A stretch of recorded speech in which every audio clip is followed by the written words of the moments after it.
আমার বিশ্বাস আগামী দিনে ভারতীয় জনতা পার্টি 26-এ সরকার গঠন করবে এইখান থেকে ঘুরে দাঁড়িয়ে। আজকে একটা বিশেষ তাৎপর্যপূর্ণ দিন, নতুন রাজ্য সভাপতি নির্বাচন প্রক্রিয়া চলল, আপনি দায়িত্ব থেকে সরে যাচ্ছেন, নতুন কোনো ব্যক্তি আসছেন, এই পুরো বিষয়টার উপর আপনার একটা কমেন্ট চাই। না দেখুন, এটা বিজেপির চিরন্তন পদ্ধতি। বিজেপি সাংগঠনিক দল নির্দিষ্ট সময় অর্থাৎ 6 বছর পর পর আমাদের সাংগঠনিক নির্বাচন হয়।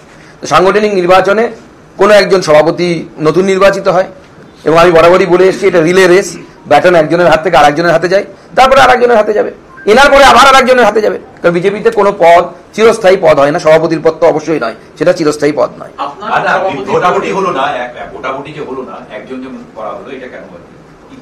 না একজনই নমিনেশন ফাইল করেছে এখনো পর্যন্ত। তো স্বাভাবিকভাবে একাধিক ফাইল করলে তো ভোটাভুটি হতো, কেউ ফাইল করেননি, ওনাকে সবার মনে হয়েছে হ্যাঁ ইনি আমাদের মধ্যে যোগ্যতম ব্যক্তি, সেজন্য ওনাকে দায়িত্ব দেওয়া হয়েছে। না, ঘোষণা কালকে হবে। ঘোষণা করার দায়িত্ব হচ্ছে কেন্দ্রীয় পার্টির তরফ থেকে রবিশঙ্কর প্রসাদ মহাশয়কে, প্রাক্তন মন্ত্রী এবং বর্তমানে সাংসদ, তাকে দায়িত্ব দেওয়া হয়েছে। তিনি এসে সমস্ত পদ্ধতি খতিয়ে দেখে তারপরে তিনি ঘোষণা করবেন। আপনার এই সভাপতির যতদিন আপনি ছিলেন তার মধ্যে সবচেয়ে কঠিন সময় আপনি কোনটা ফেস করেছেন? দেখুন, রাজনীতিতে সহজ সময় বলে কিছু হয় না, সবসময়ই কঠিন হয়। এবং যেহেতু আমার সময়ে লোকসভা নির্বাচন হয়েছে লাস্ট, সেটা অবশ্যই কঠিন সময় ছিল লোকসভা নির্বাচনে। কারণ 21-এ আমাদের যে পোস্টপোল ভায়োলেন্সের ধাক্কাটা পেয়েছিলাম, যার কথা এতদিন পর চার্জশিটে উঠে আসছে, সেই ধাক্কা সামলে নিয়ে সেখান থেকে পার্টিকে টেনে আনা বা বের করে আনা একটা বড় চ্যালেঞ্জ ছিল যে বিজেপি কোথায় গিয়ে থামবে। কেউ বলছিল 5টা সিট পাবে, কেউ বলছিল 6টা সিট পাবে। আমাদের দলের মধ্যে অনেকের মধ্যে কনফিউশন ছিল যে আমরা কতগুলো সিট পাবো শেষ পর্যন্ত।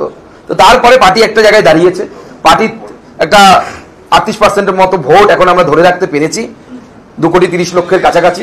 আমার বিশ্বাস আগামী দিনে এখান থেকে আমরা জয়ের জায়গায় যাবো এবং এখানে সরকার গঠন করবো। দলের মধ্যে একটা পুরনো নতুন দ্বন্দ্ব, বিভিন্ন নামে কেউ কোনো এই ধরনের পরিস্থিতি কি আপনাকে খুব অসহায় মনে হচ্ছে সভাপতি হিসেবে? না, আমার সেটা মনে হয়নি। তার কারণ হচ্ছে এটা বিজেপিতে বহুদিন থেকে, বিজেপি যখন 6% ভোট ছিল তখন রাজ্য সভাপতি কে হবে এই নিয়ে বিজেপি কার্যালয়ের সামনে মারামারি আমরা পশ্চিমবঙ্গে দেখেছি। অস্বাভাবিক কিছু নয়। এমনকি হরিপদ ভারতীর মতো ব্যক্তির বিরুদ্ধেও নাকি পোস্টার পড়েছে, যারা পুরনো বিজেপির লোক আছে তারা বলেন।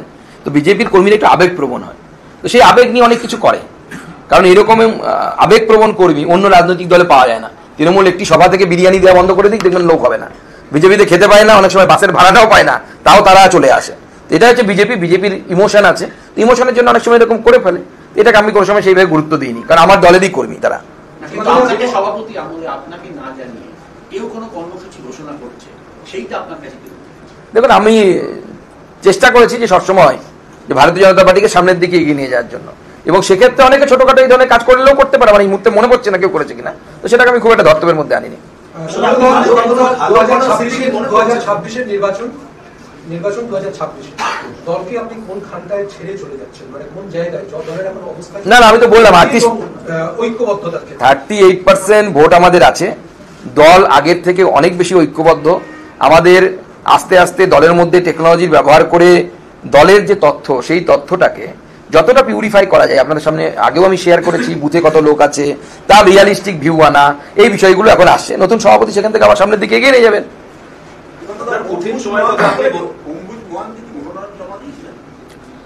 মনোনয়ন একটি জমা পড়েছে। কেউ চাইতে পারে মনোনয়ন জমা দেওয়ার ইচ্ছে, আমার জানা নেই, কিন্তু চাইলে পরে তো তাকে আগে 10 জন তার সপক্ষে সই করতে হবে তার ফর্মে। একটি ফর্মও যদি তিনি সাবমিট করেন, যদি 2 বা 3টে ফর্ম সাবমিট করেন তাহলে তো 30 জন, 3টে হলে 30 জন লাগবে। তো কেউ যদি সমর্থকই জোগাড় করতে না পারে তাহলে তো ওটা ফর্ম সাবমিশন হয়েছে বলে গণ্য হবে না। রিজেক্ট না, সাবমিশনই হয়নি।